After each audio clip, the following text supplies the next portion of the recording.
Hello friends, welcome to study wise. तो आज का सेशन काफ़ी इम्पोर्टेंट होने वाला है क्योंकि आज हम न्यूज़ के साथ साथ मेंस के पर्सपेक्टिव से भी चीज़ों को कवर करेंगे। क्योंकि मेंस में आपने देखा होगा चीज़ें उत्तराखंड से रिलेटेड भी पूछी जाती हैं, बट हमारे पास क्योंकि अपडेटेड इन्फॉर्मेशन नहीं होती बुक में, क्योंकि इन्फॉर्मेशन अपडेटेड नहीं होती, तो इसलिए हमें न्यूज़पेपर को रेगुलरली पढ़ना चाहिए और अपनी आसपास की खबरों का भी ध्यान रखना चाहिए। तो पहली खबर देख लेते हैं। गरीबों को नए साल का तोहफा मिलने वाला है और एक साल जो है निःशुल्क राशन मिलेगा, यही तोहफा है। सॉरी। तो देश के 81.35 करोड़ लोगों को दिसंबर 2023 तक मुफ्त राशन की सुविधा मिलती रहेगी। और कैबिनेट, ये जो केंद्रीय कैबिनेट है यानी कि सेंट्रल गवर्नमेंट की कैबिनेट है, उसने ये फैसले पर मोहर लगा दी है। और सरकार ने खाद्य सुरक्षा अधिनियम यानी कि NFSA के तहत मिलने वाले सस्ते अनाज को भी प्रधानमंत्री गरीब कल्याण योजना से जोड़ दिया गया है। और इसके बाद जो होगा, सस्ती दरों पर जो अनाज मिलता था आपको PDS के थ्रू, वो भी पूरी तरह से मुफ्त मिलेगा। और सरकार ने NFSA के तहत अभी तक BPL कार्ड धारक परिवारों को हर माह 35 किलो सस्ता अनाज देती है अभी तक गवर्नमेंट जो है। तो ये पहली चीज़ है। और दूसरा क्या है कि वन रैंक पेंशन में संशोधन को मंजूरी मिल चुकी है। कैबिनेट ने वन रैंक पेंशन में प्रस्तावित संशोधन को मंजूरी दे दी है और इसके दायरे में 30 जून 2019 तक सेवानिवृत्त हुए कर्मी आएंगे। और युद्ध विधवाएं और दिव्यांग पेंशनरों समेत परिवार के पेंशनरों को भी लाभ दिया जाएगा इसमें। अगली खबर देख लेते हैं। ये मिलिट्री पुलिस कोर में सीधी नियुक्ति मिली है इन्हें। कौन है ये? ये भारतीय सेना ने मुक्केबाज साक्षी और अरुंधति चौधरी और कुश्ती में नायाब प्रदर्शन कर रही भतेरी और प्रियंका को मिलिट्री पुलिस कोर में सीधी भर्ती से नियुक्त कर लिया गया है, तो इनको बधाई। आगे चलते हैं। बैंक धोखाधड़ी मामला जो है, चंदा कोचर जो काफ़ी फेमस केस हुआ था, इनफेमस केस है ये। तो इसमें क्या हुआ था कि जो चंदा कोचर हैं वो ICICI बैंक की पूर्व CEO रही हैं और उनके पति जो हैं वो हैं दीपक। तो इन दोनों पे आरोप लगा था। तो मतलब इन्होंने घोटाला किया था कुछ, तो उसे देख लेते हैं क्या घोटाला है, क्योंकि ये काफ़ी फेमस केस है जो कि खबरों में रहा है। तो पढ़ लेते हैं। वीडियोकॉन समूह के ऋण घोटाले में केंद्रीय जांच ब्यूरो यानी कि CBI ने ICICI बैंक के पूर्व प्रबंधक निदेशक और CEO चंदा कोचर और उनके पति दीपक कोचर को शुक्रवार को गिरफ्तार कर लिया और दोनों को शनिवार को कोर्ट में पेश किया गया और रिमांड मांगा जाएगा। तो चंदा पर मार्च 2018 में पति दीपक के साथ मिलकर वीडियोकॉन को आर्थिक लाभ पहुंचाने के लिए पद का दुरुपयोग का आरोप है। और सूत्रों ने बताया कि CBI जल्द ही पहला आरोप पत्र दायर कर सकती है, जिसमें चंदा व दीपक के साथ वेणुगोपाल धूत का भी नाम हो सकता है। अब आरोप क्या है वो देख लेते हैं। वीडियोकॉन के प्रवर्तक वेणुगोपाल धूत ने ICICI से 2012 में वीडियोकॉन समूह को मिले 3,250 करोड़ रुपए के कर्ज के बाद न्यू पावर रिन्यूएबल्स में करोड़ों का निवेश किया और कंपनी ने कर्ज में से 86% यानी करीब 2,810 करोड़ रुपए नहीं चुकाए। तो यहाँ पे पैसे चुकाए नहीं है इन्होंने। और यहाँ पे जो लोन का मामला है, कुल मिला के जो लोन था वो इस बेसिस पे दिया गया है कि कर्ज के बदले जो है दीपक यानी उसके पति को, दीपक ये जो कोचर हैं चंदा कोचर, उनके पति को 64 करोड़ रुपए मिलेंगे। तो इस बेसिस पे ये केस मतलब चला था कि इन्होंने सांठगांठ की है। तो ये काफ़ी फेमस महिला रही हैं चंदा कोचर, इनके बारे में थोड़ा सा जान लेते हैं। चंदा कोचर एक दौर में भारतीय बैंकिंग जगत की सबसे ताकतवर शख्सियत माना जाता है और देश में निजी क्षेत्र में सबसे बड़ा बैंक है, देखिए ICICI और इसकी वर्तमान स्थिति में पहुंचने का श्रेय कोचर को दिया जाता है। ये जो मतलब काफ़ी ताकतवर बना है उनका श्रेय जो है इन्हें जाता है। और ICICI को चंदा ने जो है 1984 में तब ज्वाइन किया था जब ये बैंक बना भी नहीं था। उस समय कोचर मैनेजमेंट ट्रेनी थी और 22 की उम्र में नौकरी शुरू करने वाली कोचर सिर्फ 37 साल की उम्र में उस कंपनी की CEO बन गई थी। और देखिए 2009 में इनका फोर्ब्स में नाम भी आया था। तो 2009 में फोर्ब्स पत्रिका में उन्होंने पहली बार दुनिया की 100 सबसे ताकतवर महिलाओं की सूची में नाम शामिल किया इन्होंने और 20वें स्थान पर रही थी। भारत में सोनिया गांधी के बाद उनका दूसरा स्थान था। और 2017 में क्या हुआ, चंदा कोचर फोर्ब्स पत्रिका में भारत की सबसे ताकतवर महिला चुनी गई थी। तो देखिए सबसे ताकतवर महिला हैं और काम इनके ऐसे थे कि अब जेल जाना पड़ेगा। अगली खबर देख लेते हैं।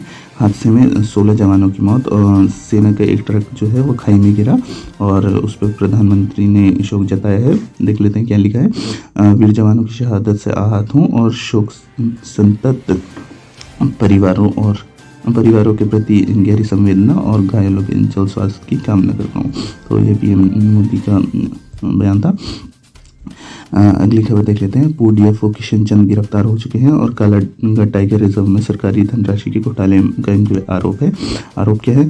आरोप है कि मेरठ के कुआंखेड़े मलायना निवासी किशन चंद डीएफओ के पद पर कालागढ़ टाइगर रिजर्व प्रभाग लैंसडाउन क्षेत्र के अंतर्गत पाखरो एवं सोना नदी रेंज में तैनात था और किशन चंद पर बड़े पैमाने पर बिना प्रशासनिक एवं वित्तीय अनुमति के निर्माण कार्य कराने, पेड़ों का अवैध कटान, इनका सबका आरोप था इन पे। तो ये गिरफ्तार हो चुके हैं। अगला है कि 7 पुलिसकर्मी होमगार्डों पर चलेगा हत्या का केस। तो ये ज़्यादा कोई इम्पोर्टेंट खबर नहीं है। अगली खबर देख लेते हैं। पूरे देश में 27 को मॉक ड्रिल होना है। मॉक ड्रिल किस चीज़ का होना है? ये कोरोना फिर से आ गया है आपका दोस्त, और क्रिसमस और नए साल पे जो है जश्न मनाइए बट मास्क ज़रूरी है। तो ऐसा गाइडलाइंस जारी की गई हैं।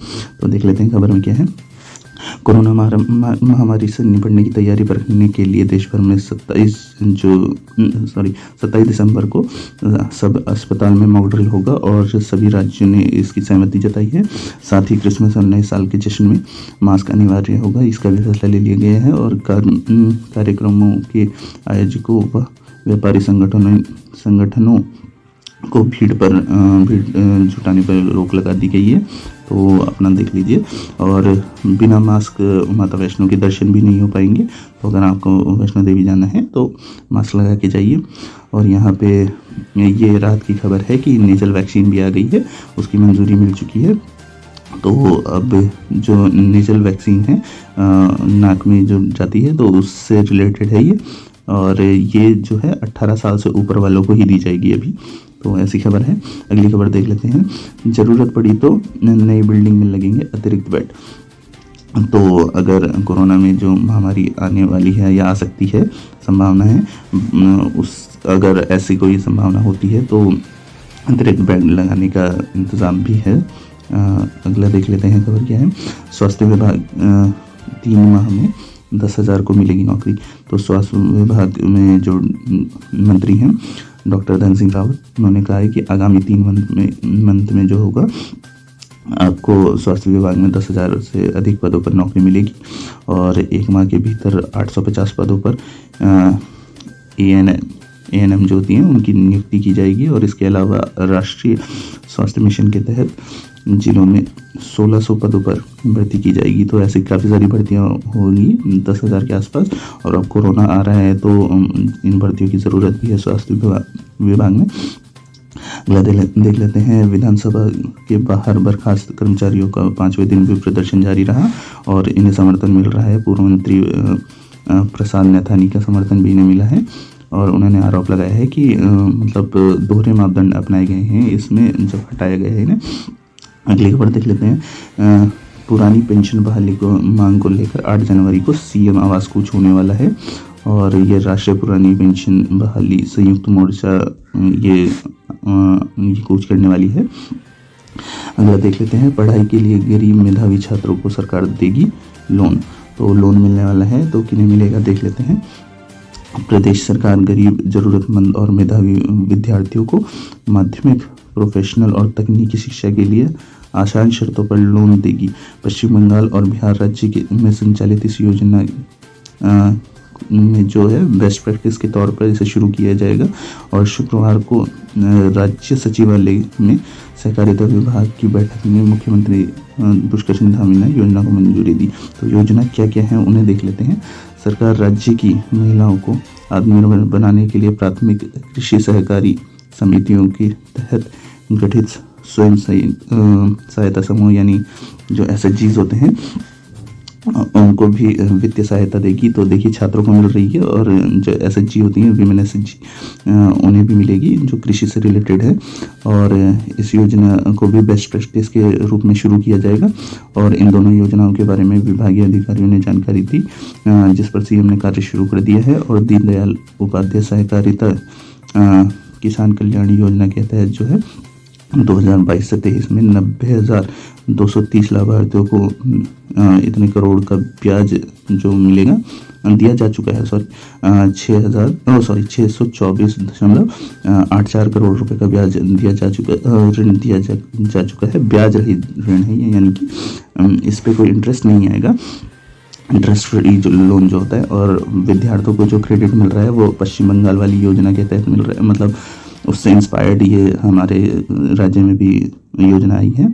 और इसमें क्या होगा कि गरीब और मेधावी छात्र जो हैं उनको पढ़ाई व प्रोफेशनल तकनीकी शिक्षा के लिए आसान शर्तों पर 10 लाख रुपए तक का लोन दिया जाएगा। और ये बेस्ट प्रैक्टिस के तौर पे ही शुरू किया गया है। साथ ही साथ महिला स्वयं सहायता समूह को वित्तीय मदद देने की भी जो योजना है वो बिहार उससे इंस्पायर्ड है। तो यही लिखा है यहाँ पे। और अगली खबर जो है वो है, अब पंचायत प्रतिनिधियों को रिकॉर्ड जमा न करने पर जेल नहीं होगी, जुर्माना होगा। तो पहले जेल हो जाती थी, अब जुर्माना होगा। तो खबर पढ़ लेते हैं। उत्तराखंड पंचायत अधिनियम 2016 संशोधन विधेयक 2022 को मंजूरी मिल चुकी है।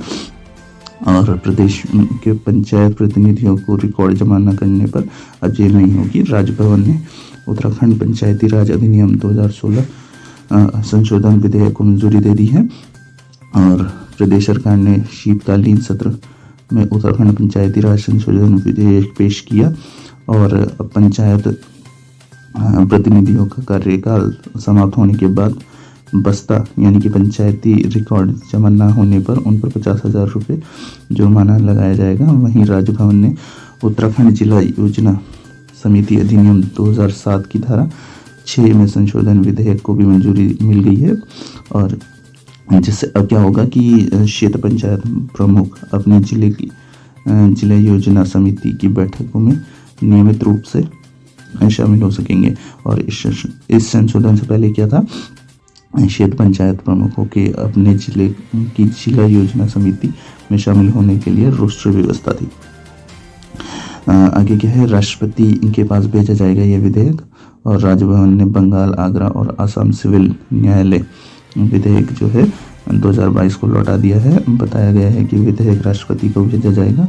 वहीं महिलाओं को 30% सतत आरक्षण के विधेयक का अभी परीक्षण किया जा रहा है।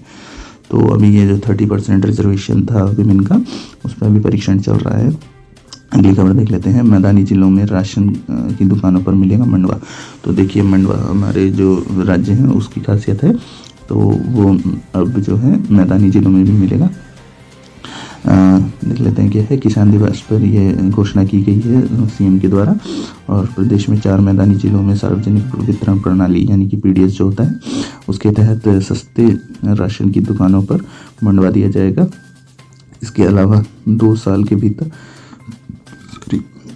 प्रदेश में 50,000 पॉली हाउस बनाए जाएंगे। और शुक्रवार को राष्ट्रीय किसान दिवस पर मुख्यमंत्री पुष्कर सिंह धामी ने यह घोषणा की है।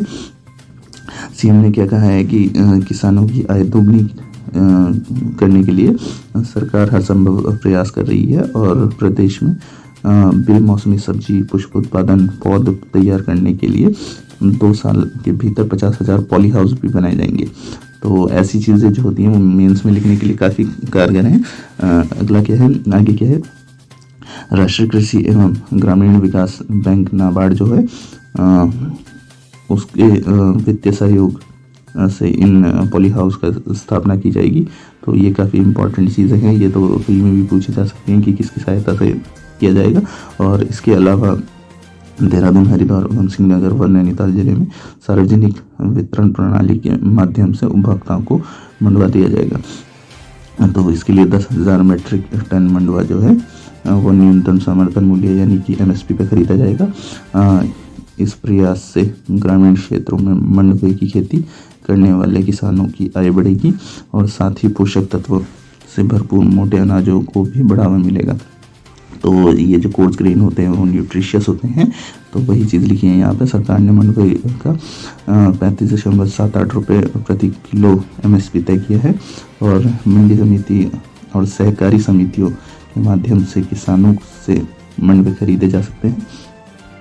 ये खरीदी जा रहे हैं अभी भी। तो आगे देख लेते हैं। 2023 को अंतर्राष्ट्रीय मिलेट ईयर घोषित किया गया है। तो 2023 जो है वो इंटरनेशनल मिलेट ईयर है। तो ये याद रखिए। और इसके अलावा पॉली हाउस लगाने पर किसानों को सरकार की ओर से 80% सब्सिडी दी जा रही है और 50,000 पॉली हाउस बनेंगे 2 साल के भीतर प्रदेश में। तो ये काफ़ी अच्छी खबर है। अगली देख लेते हैं कि उत्तराखंड में 2 साल में बनेंगे 50,000 पॉली हाउस। तो ये सेम ही खबर है, यहाँ पे पॉली हाउस की ही बात हो रही थी। तो ये ज़्यादा इसमें कुछ चेंजेस नहीं है, वही खबर थी दूसरे न्यूज़पेपर से। अगला देख लेते हैं। संशोधित प्रस्ताव भेजेगा UPCL। तो UPCL से खबर आई है ये प्रदेश में महंगी बिजली का संशोधित प्रस्ताव UPCL तैयार कर रहा है और 1-2 दिन में प्रस्ताव नियामक आयोग को भेजा जाएगा। और इस आधार पर जो है नियामक आयोग ने प्रस्ताव लौटा दिया था। क्या ये खबर थी? दरअसल UPCL ने इस साल 7.2% महंगी बिजली का प्रस्ताव 15 दिसंबर को नियामक आयोग को भेजा था और इस प्रस्ताव को UPCL ने टैरिफ की वजह दरें भी शामिल कर दी थी। टैरिफ की वजह दरें भी शामिल कर दी थी, जो कि आयोग ने सितंबर से मार्च 2023 के बीच 6.5% सरचार्ज के तौर पर बढ़ाई थी। और इस आधार पर नियामक आयोग ने प्रस्ताव लौटा दिया था और मामले में शुक्रवार को UPCL प्रबंधक ने अधिकारियों ने बैठक कर टैरिफ प्रस्ताव पर चर्चा की और UPCL के निदेशक प्रोजेक्ट जो हैं अजय अग्रवाल, उन्होंने बताया कि 1-2 दिन में संशोधित प्रस्ताव नियामक आयोग को भेज दिया जाएगा। और इसमें आगे खबर है कि बढ़ने लगी है प्रदेश में बिजली की किल्लत। तो प्रदेश में ठंड बढ़ने के साथ ही बिजली की किल्लत भी बढ़ने लगी है और UPCL की जो रोजाना 5 से 8 मिलियन यूनिट बिजली बाजार से महंगे दामों पर खरीदनी पड़ रही है इसे। आगे देख लेते हैं कि कॉर्बेट में दुगड्डा से मिले एंट्री। तो अभी तक जो एंट्री थी वो कॉर्बेट नेशनल पार्क में वो रामनगर से है और पर्यटन मंत्री जो हैं सतपाल महाराज, उन्होंने कुछ कहा है वो देख लेते हैं। उन्होंने कहा है कि लैंसडाउन आने वाले पर्यटकों को दुगड्डा ब्लॉक से जिम कॉर्बेट नेशनल पार्क में प्रवेश की अनुमति मिलनी चाहिए और इससे पर्यटन को बढ़ावा मिलने के साथ पर्यटकों को जिम कॉर्बेट में जंगल सफारी में आसानी होगी। और कोटद्वार में पर्यटन विभाग की ओर से एशियन डेवलपमेंट बैंक जो है उससे लगभग 11.5 करोड़ से नॉर्थ गेट बनाया गया था और कहा कि लैंसडाउन कंटेनमेंट क्षेत्र जो है कैंट का जो क्षेत्र है वो उसके अधीन आता है और वहाँ पर किसी भी प्रकार का विकास कार्य संभव नहीं है, लेकिन उसके बाहरी क्षेत्र में पर्यटन की दृष्टि से लगातार विकास कार्य चल रहे हैं। अगली खबर देख लेते हैं। सुप्रीम कोर्ट जाएंगे अंकिता गुप्ता। तो ये जो अंकिता हत्याकांड है उसमें CBI जांच के लिए उसके पिता वीरेंद्र सिंह भंडारी अब सुप्रीम कोर्ट जाएंगे और यह बात उन्होंने शुक्रवार को SIT की चार्जशीट की कॉपी लेने के लिए कोर्ट में आवेदन करने के बाद कही। तो नार्को टेस्ट के लिए करेंगे पुरजोर पैरवी। तो ये जो बार एसोसिएशन कोटद्वार के अध्यक्ष हैं अजय बंजी, वो जनवरी में जो है नार्को व पॉलीग्राफ टेस्ट करवाने के लिए पैरवी करेंगे और टेस्ट से ही सच्चाई निकलेगी, ऐसा उन्होंने बताया। आरोपियों का पैतरा कई संदेह पैदा कर रहा है। अगली खबर है संविदा कर्मचारियों को हटाने का जो फैसला है उस पर रोक लग गई है। और कौन से संविदा कर्मचारी हैं ये? हाईकोर्ट में महिला सशक्तिकरण एवं बाल विकास विभाग में हटाए गए संविदा कर्मचारियों के मामले में प्रदेश सरकार को झटका लगा है और हाईकोर्ट ने सरकार की विशेष याचिका को खारिज कर दिया है। संविदा कर्मचारियों की सेवाएं बरकरार रहेंगी। तो सरकार ने इनके खिलाफ केस दर्ज किया था, तो उसमें इनकी जो सेवाएं हैं वो जारी रहेंगी। अगली खबर देख लेते हैं। औरत होने का फ़ायदा ना उठाएं, मतलब ये उठाना गलत है, ऐसा हाईकोर्ट ने बोला है। और मामला जो था वो महिला ने किसी पर आरोप लगाया था, कोई बलजीत सिंह सुरेंद्र था, और उन्होंने बोला था कि मेरे घर ये बदनीयती से घुस आए थे और गलत हरकत करने की कोशिश की, बचाव करने पर जान से मारने की कोशिश। तो देखिए ये जो महिला कानून होते हैं उनका गलत फ़ायदा उठाया जाता है कई बार महिलाओं के द्वारा, बट मतलब कई केसेस ऐसे होते हैं, मतलब ज़्यादातर केसेस में आजकल ऐसा ही हो रहा है कि महिलाएं जो हैं वो ऐसे केस उठा दे रही हैं। बट ये हम ऐसा नहीं कह सकते कि जो पुरुष हैं उनकी कभी गलती नहीं होती है। तो अगली खबर देख लेते हैं। घोटाले का मास्टरमाइंड पंकज जो है वो 24 घंटे की पुलिस रिमांड पर है। कौन सा घोटाला कर दिया अब इसने किया है। नगर निगम कोटद्वार में करीब 24 लाख रुपए के घोटाले का मास्टरमाइंड पंकज रावत को कोतवाली पुलिस ने 24 घंटे की पुलिस कस्टडी में रिमांड पर लिया है। तो इससे पूछताछ होगी। अगला देख लेते हैं। मूसेवाला से रिलेटेड खबर है। तो मूसेवाला के परिवार पर हमले का अलर्ट है और इसलिए यहाँ पे 150 जवान तैनात कर दिए गए हैं। तो सिद्धू मूसेवाला जो सिंगर थे और वो कांग्रेस पार्टी में भी थे, और उनके घर के बाहर जो है